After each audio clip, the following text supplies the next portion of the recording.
Chères Capellonésiennes, chers Capellonésiens, la crise sanitaire inédite qui nous frappe depuis presque un an nous a tous vus devoir nous replier sur nous-mêmes.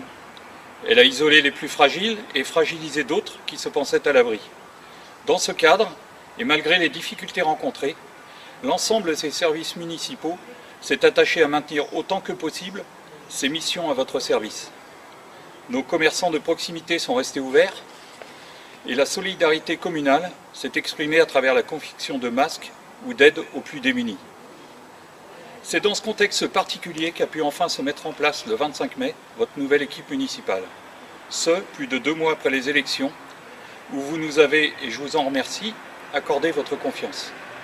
Nous avons eu à cœur de nous mettre rapidement au travail et de lancer les premières actions de notre programme. Pour l'année 2020, nous avons chacun en tête des réalisations particulières. Quelles sont les tiennes, Swazik? L'arrivée d'un médecin dans la maison médicale. Après de trop nombreux mois de recherche, les banderoles ont fini par porter leurs fruits. L'arrivée d'un généraliste sur la commune, particulièrement cette année, ne peut que nous réjouir et surtout, elle répond à une forte demande. Et toi, Évelyse, que retiendras-tu de 2020 ? Fin mai a débuté le chantier du Capellostad et il s'est clôturé le 17 octobre dernier par l'inauguration. Ce projet a mobilisé un certain nombre de Capellonésiens. Merci aux habitants qui ont participé aux prémices de la réflexion. Merci aux 7 jeunes qui se sont investis dans le groupe de travail. Thomas, Mathis, Tom, Pierre-Étienne, Kylian, Richard et Arwen.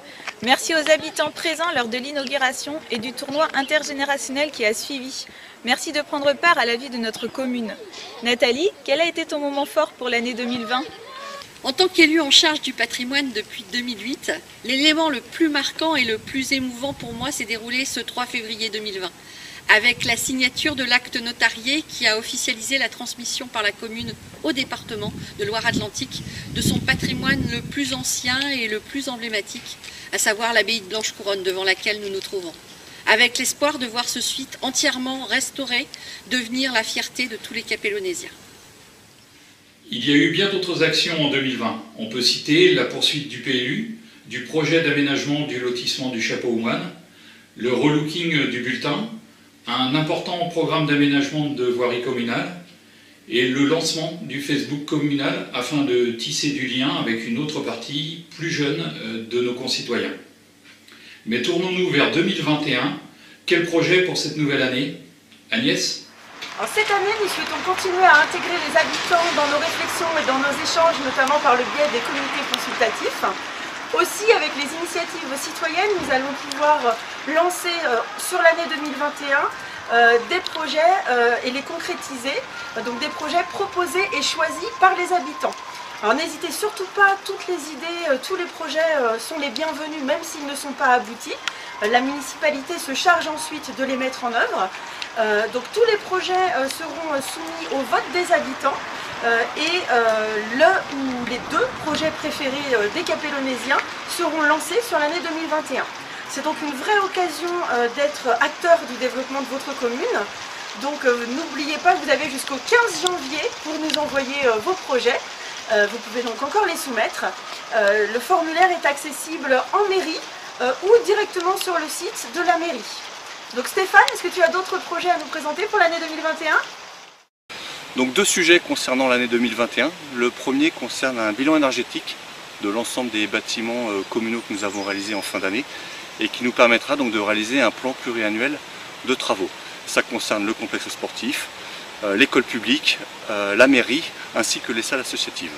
Ça nous permettra suite à ça de mieux réguler notre chauffage, l'isolation ainsi que nos consommations d'électricité et donc de maintenir notre empreinte carbone.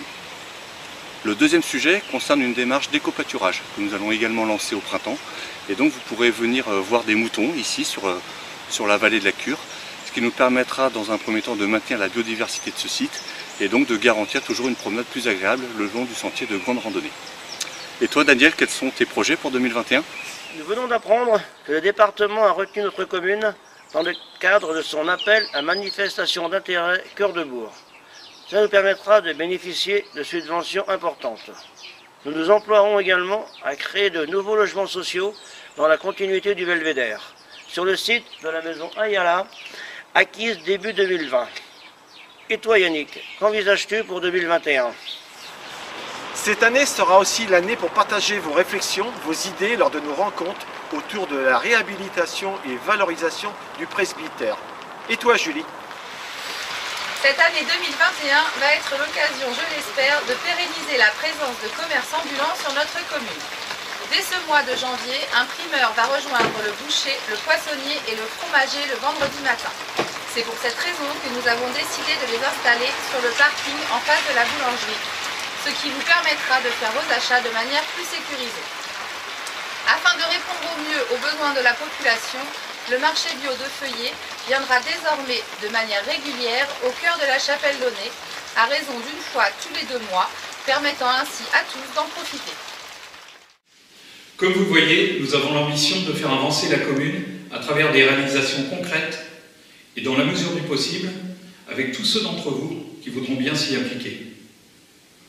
À l'aube de cette nouvelle année, avec le souhait que cette pandémie qui nous bouleverse trouve son épilogue, je vous souhaite à tous, au nom de l'ensemble du conseil municipal, mes meilleurs vœux de bonheur et de santé pour l'année 2021. Bonne année à tous.